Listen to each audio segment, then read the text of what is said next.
नमस्कार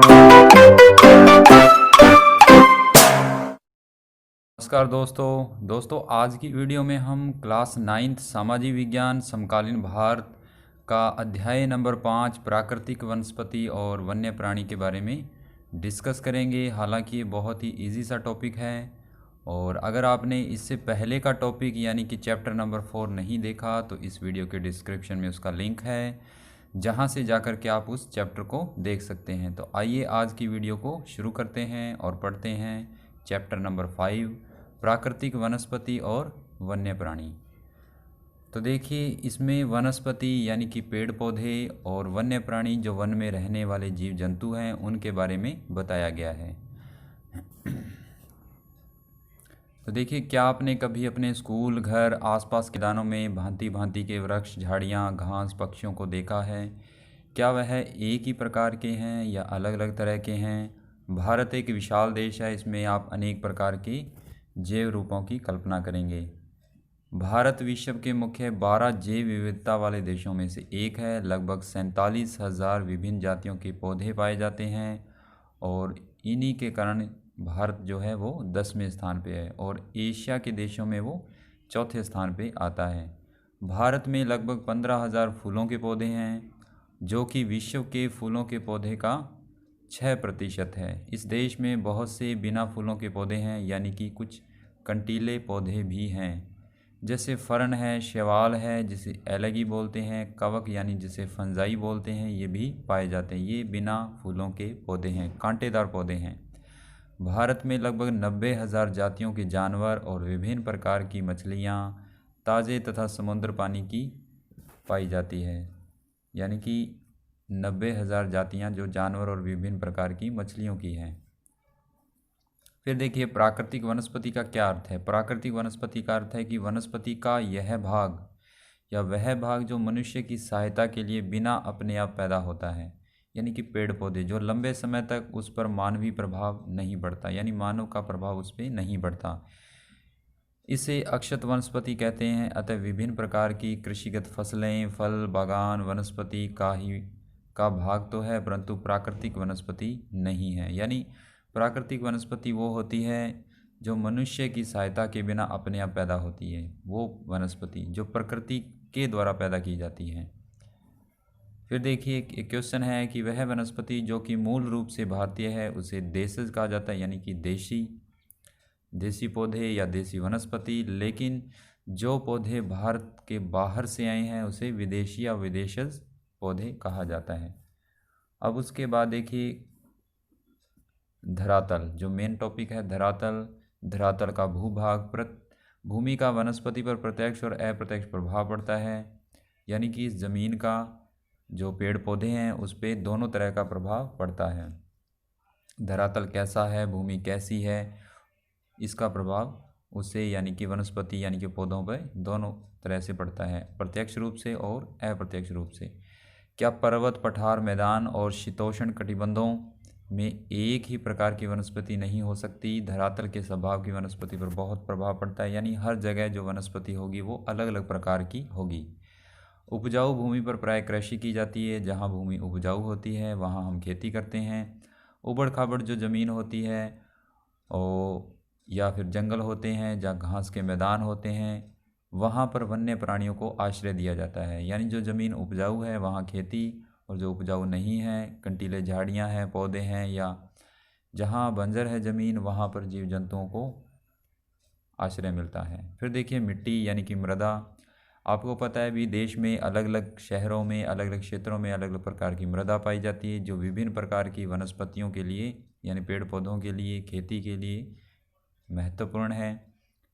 विभिन्न प्रकार की वनस्पति का आधार जो है वो मृदा है। मरुस्थल की बलुई मृदा यानी बलुई मिट्टी में कंटीली झाड़ियाँ तथा नदियों के डेल्टा में पर्णपाती वन पाए जाते हैं, यानी अलग अलग मृदा में, अलग अलग मिट्टी में अलग अलग प्रकार के वन पाए जाते हैं।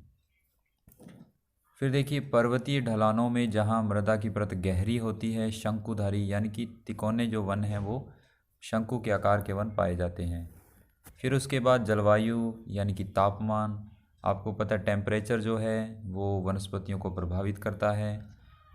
पूरी प्रकृति को प्रभावित करता है। वनस्पति की विविधता और विशेषताएं तापमान और वायु की नमी पर निर्भर करती है। तापमान कैसा है, वायु किस प्रकार की है, नम है या शुष्क है, उस पर वनस्पति डिपेंड करती है। ये पौधे के प्रमुख भाग भी हैं। आप ऐसे कह सकते हैं कि पौधे को बड़ा होने में इन्हीं दो कारकों का मेन योगदान होता है। हिमालय पर्वत की ढलानों और प्रायद्वीप के पहाड़ियों पर 915 मीटर की ऊंचाई से ऊपर तापमान में गिरावट वनस्पति के पनपने और बढ़ने को प्रभावित करती है। यानी कि जैसे जैसे तापमान घटेगा पहाड़ी क्षेत्र में, वनस्पति को बढ़ने में वो प्रभावित करेगा और उसे उष्णकटिबंधीय से उपोष्ण, शीतोष्ण, अल्पाइन वनस्पतियों में परिवर्तित करती है। यानी कि जो तापमान है वो वनस्पतियों को अलग अलग वनस्पतियों में चेंज करता है। उष्णकटिबंधीय से उपोष्ण में यानी नमी के कारण, फिर शीतोष्ण में यानी कि शीत ऋतु में, और अल्पाइन वनस्पतियों में परिवर्तित होती है। यानी ये वनस्पतियों के कुछ प्रकार हैं। फिर देखिए इस चित्र में आप देख सकते हैं कि उष्ण, उपोष्ण, शीतोष्ण और अल्पाइन ये है वनस्पतियों के प्रकार। और फिर औसत तापमान बताया हुआ है इसमें। उष्ण जो वनस्पति है यानी कि जो गर्मी की जो वनस्पति होती है, जो गर्मियों में उगती है, उसके लिए आपको तापमान 24 डिग्री से अधिक की आवश्यकता है। और उपोष्ण यानी जो उष्ण भी है और यानी कि नमी भी है उसके अंदर, दोनों प्रकार की मिक्स 17 सेंटीमीटर से 24 सेंटीमीटर के आसपास तापमान होना चाहिए। शीतोष्ण यानी जो बिल्कुल ही शीत ऋतु में होती है वो 60 डिग्री से 17 डिग्री सेंटीमीटर, और अल्पाइन वो जो बिल्कुल बर्फ़ में जमते हैं 60 डिग्री से भी कम। और उसके बाद जनवरी में औसत तापमान ये रहता है यानी कि 24 डिग्री से अधिक चाहिए, और जनवरी में 18 डिग्री से अधिक रहता है। और फिर उपोष्ण के लिए 10 डिग्री से 18 के बीच में, शीतोष्ण में -1 से -10 डिग्री, और अल्पाइन के लिए जनवरी में जो तापमान है वो -1 सेंटीग्रेड से भी कम रहता है। टिप्पणी, कोई पाला नहीं, पाला कभी कभी, यानी कि जो सर्दी की ऋतु है वो कभी कभी, कभी पाला कभी बर्फ़, कभी यानी इतनी ज़्यादा ठंड पड़ती है और कभी बर्फ़ जम जाती है। और अल्पाइन के लिए बर्फ़ की ज़रूरत है, यानी कि इतना तापमान चाहिए, इतना कम तापमान कि वहाँ बर्फ़ जम जाए। फिर अल्पाइन के पौधे होते हैं, अल्पाइन की वनस्पति होती है जो पहाड़ी क्षेत्रों में जहाँ बर्फ़ जमी रहती है, माइनस में तापमान होता है, वहाँ पर पाए जाते हैं। फिर देखिए वनस्पति को नेक्स्ट जो टॉपिक है, सूर्य का प्रकाश ये भी प्रभावित करता है। किसी भी स्थान पर सूर्य के प्रकाश का समय और उस समय के अक्षांश, समुद्र तल से ऊंचाई, ऋतु पर निर्भर करता है। प्रकाश अधिक समय तक मिलने के कारण ग्रीष्म ऋतु यानी कि वृक्ष गर्मी की ऋतु से जल्दी बढ़ते हैं। यानी अगर सूर्य का प्रकाश मिलेगा तो पौधे जल्दी पनपते हैं, अगर नहीं मिलेगा तो बहुत समय लगता है। हिमालय पर्वत को दक्षिणी ढलानों पर उत्तरी ढलानों की अपेक्षा ज़्यादा सघन वनस्पति क्यों है? ये कुछ क्वेश्चन हैं जो हम नेक्स्ट आगे यानी कि डिस्कस करेंगे। जब इसके क्वेश्चन आंसर करेंगे तब इनको भी डिस्कस किया जाएगा। फिर देखिए वर्षण यानी कि वर्षा। भारत में लगभग सारी वर्षा आगे बढ़ते हुए दक्षिणी पश्चिमी मानसून जो कि जून से सितंबर तक आता है एवं पीछे हटते उत्तर पूर्वी मानसून से होती है। जब मानसून वापस जाता है तो उसे उत्तर पूर्वी मानसून कहते हैं, और जब मानसून आता है तो उसे दक्षिण पश्चिमी मानसून कहा जाता है। अधिक वर्षा वाले क्षेत्रों में कम वर्षा वाले क्षेत्रों की अपेक्षा सघन वन पाए जाते हैं। जहाँ बरसात अधिक होती है वहाँ जंगली इलाका होता है, जो वन पाए जाएंगे वो बहुत सघन वन पाए जाएंगे, यानी कि आपस में जुड़े हुए वन पाए जाएंगे। और जहाँ वर्षा की कमी होती है वहाँ पर बहुत कम वन पाए जाते हैं, वो भी दूर दूर पाए जाते हैं। तो ये कुछ इम्पोर्टेंट इसके अंदर फैक्ट थे। फिर हम इसके जो मेन फैक्ट है यानी कि वनस्पति के प्रकार और क्या आप जानते हैं, एक ये भी पढ़ लेते हैं कि India state of forest report 2011 के अनुसार भारत में वनों का कुल जो क्षेत्रफल है भारत के क्षेत्रफल का 21.05% है। और उससे ऊपर लिखा है कि किस राज्य में वनों का क्षेत्रफल सबसे अधिक है, यानी कि कौन सा वो राज्य है जहाँ वन सर्वाधिक पाए जाते हैं। तो बेसिक सी बात है, जहाँ पर वर्षा की मात्रा ज़्यादा होगी वन वहाँ पर ही ज़्यादा होंगे। जैसे मेघालय है, मिज़ोरम है, ये अरुणाचल प्रदेश है, यहाँ बरसात की मात्रा ज़्यादा होती है। भारत की बात करें तो पूर्वी इलाका, दक्षिणी इलाका वनों के लिए सबसे बेस्ट है। फिर देखिए किस केंद्र शासित प्रदेश में वनों का क्षेत्रफल सबसे कम है और ऐसा क्यों है। तो ये कुछ क्वेश्चन है जिसे हम पढ़ेंगे जब क्वेश्चन आंसर करेंगे तो इसके अंदर ही इसका आंसर है। देख लीजिए, वनों का क्षेत्रफल। किस क्षेत्र में कहाँ कहाँ वन किस प्रकार से पाए जाते हैं। देखिए, इसमें सबसे कम वन जो हैं वो आप देख सकते हैं पंजाब में हैं। और अगर केंद्र शासित प्रदेश की बात करें तो इसमें केंद्र शासित प्रदेश के अनुसार दमन व दीव है। दमन व दीव ऐसा केंद्र शासित प्रदेश है जहाँ पर सबसे कम वन दिखाए गए, यानी केंद्र शासित प्रदेश की बात हो रही है। और अगर राज्य की बात की जाए तो सबसे ज़्यादा मिज़ोरम, जो कि मैंने आपको बताया भी था, मिज़ोरम है। क्योंकि मिज़ोरम एक ऐसा क्षेत्र है, एक ऐसा राज्य है जहाँ पर यानी कि पूरी दुनिया की सर्वाधिक वर्षा होती है। मेघालय भी है जिसे मेघ प्लस आलय यानी कि बादलों का घर कहा जाता है, वहाँ पर भी बरसात होती है। तो ये पास पास में ही है। सर्वाधिक जो बरसात है वो मिज़ोरम में, इससे पहले वाले चैप्टर में हमने पढ़ा भी था कि सबसे ज़्यादा जो बारिश है वो मासिनराम में होती है, जो कि मिज़ोरम का एक क्षेत्र है। तो ये उस बताए गए कि किस क्षेत्र में कितना क्षेत्रफल है वनों का, सब सर्वाधिक कहाँ है, सबसे कम कहाँ है। अपने राजस्थान की बात करें तो राजस्थान जानते ही हैं बहुत कम क्षेत्र होगा। और इसमें राजस्थान देख लीजिए, पंजाब के बिल्कुल साथ में है और मिडल पॉइंट के थोड़ा सा आगे है। राजस्थान में ये प्रकार है क्षेत्रफल की दृष्टि से वनों का, यानी कि बहुत कम वन पाए जाते हैं क्योंकि यहाँ का जो क्षेत्र है वो रेगिस्तान है। अब देखिए किस प्रकार के वन, कैसे कैसे वन होते हैं। कुछ वन होते हैं, यानी कि टोटल वन जो है 5 प्रकार के हैं। सबसे पहले वन है सदाबहार वन, जो हमेशा पूरे वर्ष भर रहते हैं और ये वहाँ पाए जाते हैं जहाँ पर सर्वाधिक बरसात होती है। ठीक है। दूसरे है पर्णपाती वन और तीसरे है कंटीले वन और झाड़ियाँ। पर्णपाती वन यानी कि ये भी ठंडे इलाके में पाए जाते हैं, ये ऊपर वाले वन हैं। तीसरे वाले जो वन हैं उनको छोड़ करके बाकी जितने भी वन हैं, यानी पर्वतीय वन पर्वतों पे, मैंग्रोव वन भी पर्वतों के आसपास ही पाए जाते हैं। समुद्र यानी कि जो तट का इलाका होता है, समुद्र तट के किनारे मैंग्रोव वन पाए जाते हैं। पर्वतीय वन पर्वतों में, सदाबहार वन जहाँ वर्षा की मात्रा अधिक होती है। और भारत में जो सर्वाधिक वन पाए जाते हैं वो उष्णकटिबंधीय पर्णपाती वन हैं। और जो कटीले वन या झाड़ियाँ हैं वे अपने राजस्थान में यानी कि रेगिस्तान में पाई जाती हैं। अब देखिए अपने एक एक करके इनको पढ़ते हैं। ये जो चित्र देख रहे हैं ये है पर्णपाती यानी कि सदाबहार वन। इसे वर्षा वन भी कहा जाता है क्योंकि ये वर्षा की मात्रा पर डिपेंड करते हैं। जहाँ वर्ष भर बरसात होती है वहाँ इस प्रकार के वनस्पति या पौधे पाए जाते हैं। ये घने सघन होते हैं, आपस में जुड़े हुए होते हैं और पूरे वर्ष भर रहते हैं। देख लीजिए किस प्रकार के वन हैं सदाबहार, जो कि हमेशा रहते हैं। कहाँ पाए जाते हैं ये वन? पश्चिमी घाट के अधिक वर्षा वाले क्षेत्र में पाए जाते हैं, जैसे लक्षद्वीप, अंडमान निकोबार द्वीप समूह, असम के ऊपरी भाग, तमिलनाडु के तट पर, जहाँ वर्षा की जो मात्रा है 200 सेंटीमीटर से अधिक होती है और थोड़ी सी शुष्क ऋतु पाई जाती है। इन वनों के वृक्ष 60 मीटर या इससे भी अधिक ऊंचाई तक पहुंच जाते हैं, यानी कि काफ़ी ऊंचाई वाले वृक्ष होते हैं। सूर्य का प्रकाश धरती पे इन वनों के कारण नहीं आ पाता क्योंकि ये जो वन होते हैं सघन वन होते हैं और काफ़ी ऊंचाई पर होने के कारण जब सूर्य का प्रकाश आता है तो धरती तक पहुंचने में काफ़ी समय लगता है, बहुत कम पहुंच पाता है इन वनों के कारण।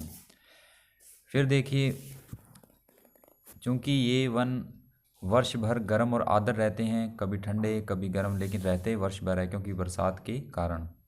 मौसम परिवर्तन होता रहता है लेकिन बरसात हमेशा रहती है, थोड़ा बहुत चेंज होता है। अतः यहाँ हर प्रकार की वनस्पति, वृक्ष, झाड़ियाँ, लताएँ उगती हैं, लताएँ पाई जाती हैं, लंबी लंबी बेल पाई जाती हैं।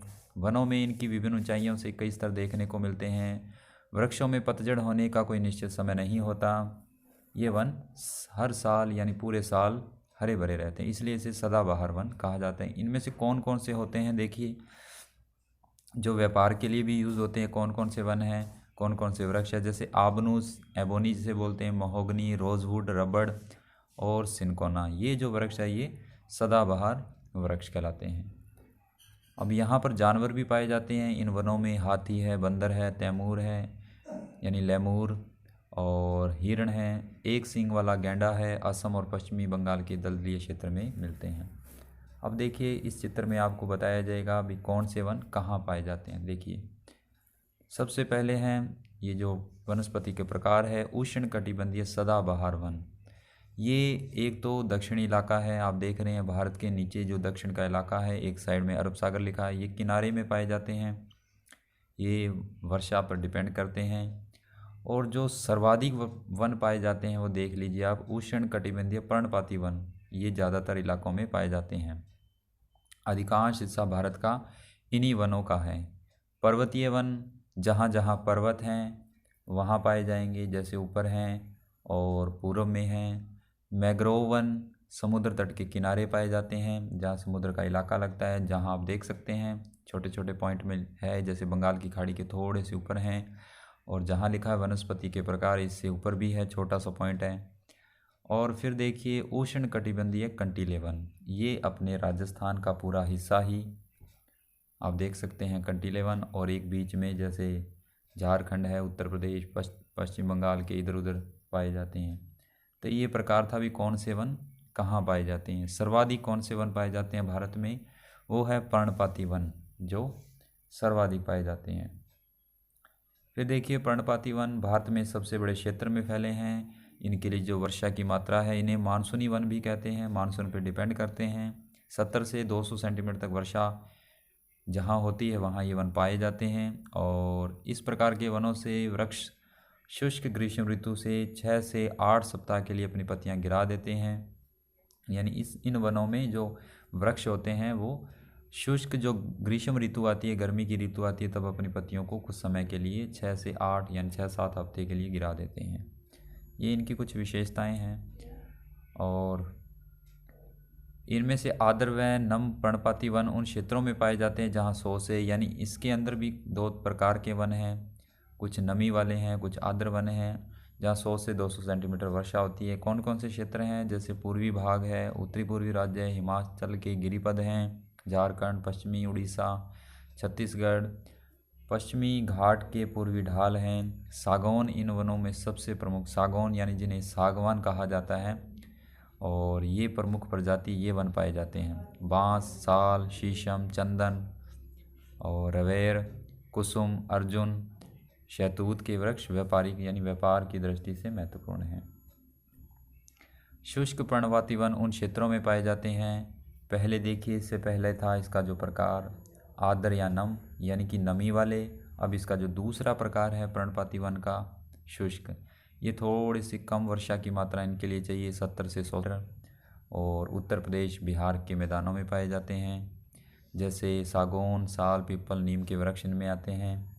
इन क्षेत्रों के बहुत बड़े भाग कृषि कार्य में प्रयोग हेतु साफ कर लिए गए हैं, पशुचारण भी होता है। तो ये वन थे। और देखो इन जंगलों में पाए जाने वाले, ये हम अभी पढ़ेंगे, फिर भी देख लेते हैं इसमें। जानवर जो हैं सिंह, शेर, सुअर, हिरण, हाथी हैं। विभिन्न प्रकार के पक्षी, छिपकली, सांप, कछुए रहते हैं। कंटीले वन 70 से भी कम बरसात होती है। जैसे किन कंटीले वन पाए जाते हैं, झाड़ियाँ होती है।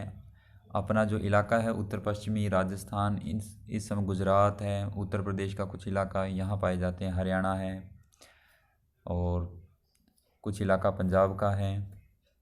तो गुजरात, राजस्थान, छत्तीसगढ़, मध्य प्रदेश, उत्तर प्रदेश, हरियाणा के अर्धशुष्क सम्मिलित हैं। कौन कौन से वन आते हैं इसमें, खजूर है, अकासिया है, यूफोर्बिया है, नागफली है यानी कैक्टस जिसे बोलते हैं, कैक्टाई प्रजातियाँ जैसे कि आप चित्र में देख रहे हैं। ये जो इनकी जड़ें होती है काफ़ी गहराई तक जाती है, हालांकि ये रेगिस्तानी पौधे हैं लेकिन इनकी जड़ें काफ़ी गहराई। नागफणी हैं, ये पौधे अपने रेगिस्तान में पाए जाते हैं। और यहाँ आप जानते हैं कौन कौन से जानवर रहते हैं, चूहे, खरगोश, लोमड़ी, भेड़िए, शेर, घोड़े, जंगली गधे, ये ऊँट, ये रहते हैं। पर्वतीय वन, अब ये पर्वतीय वन पढ़ते हैं, उससे पहले हम एक ये चित्र में आप देख रहे हैं पर्णपाती वन, यानी कि ये वो वन हैं जो सर्वाधिक पाए जाते हैं, पर्णपाती वन। चित्र में आप देख रहे हैं पर्वतीय वन पर्वतों पे पाए जाते हैं, बेसिक सी बात है। जैसे कि उष्णकटिबंधीय प्रदेशों के टुंड्रा की ओर देखते हैं, उसी प्रकार का अंतर पर्वतीय, जैसे जैसे हम पर्वतों की ओर जाते हैं, ये देखिए पर्वतीय वन है, 1000 से 2000 मीटर तक की ऊंचाई वाले क्षेत्रों में पाए जाते हैं। 15 से 3000 मीटर की ऊंचाई वाले शंकुधारी वन होते हैं, इसमें भी प्रकार है, यानी शंकु के आकार में पाए जाते हैं। कौन कौन से वन आते हैं इसमें, यानी वृक्ष आते हैं, जैसे पाइन है, चीड़ जिसे बोलते हैं, देवदार, फर, स्प्रूस, सीडर आदि वन पाए जाते हैं। ये हिमालय के दक्षिणी ढलान, दक्षिणी पूर्वी भारत के यानी उत्तर पूर्व भारत के दक्षिणी इलाके में अधिक ऊंचाई वाले क्षेत्रों में पाए जाते हैं और प्राय 3000 मीटर से भी अधिक ऊंचाई पर शीतोष्ण कटिबंधीय घास के मैदानों के स्थान पर अल्पाइन वनस्पति भी आती है। ये इसके अंदर कुछ पौधे आते हैं। और ये अपना हो गया मैंग्रोव वन भी आएंगे, ये भी पढ़ेंगे अपने। मैंग्रोव वन भी साथ में ही है, तो देख लीजिए, ये भी पढ़ लेते हैं। मैंग्रोव वन कहाँ पाए जाते हैं? तटवर्ती यानी तट के किनारे पाए जाते हैं, जहाँ ज्वार भाटा आता है। और ये सबसे महत्वपूर्ण वनस्पति है। मिट्टी और बालू इन तटों पर एकत्रित हो जाती है। घने मैंग्रोव एक प्रकार की वनस्पति है, पौधों की जड़ें पानी में डूबी रहती हैं, यानी कि समुद्र के अंदर पाए जाते हैं। देखिए, जो अगर पानी का बहाव तेज आता, समुद्र के तट के किनारे होते हैं। जैसे कि आपने नारियल का पौधा क्या पेड़ देखा होगा।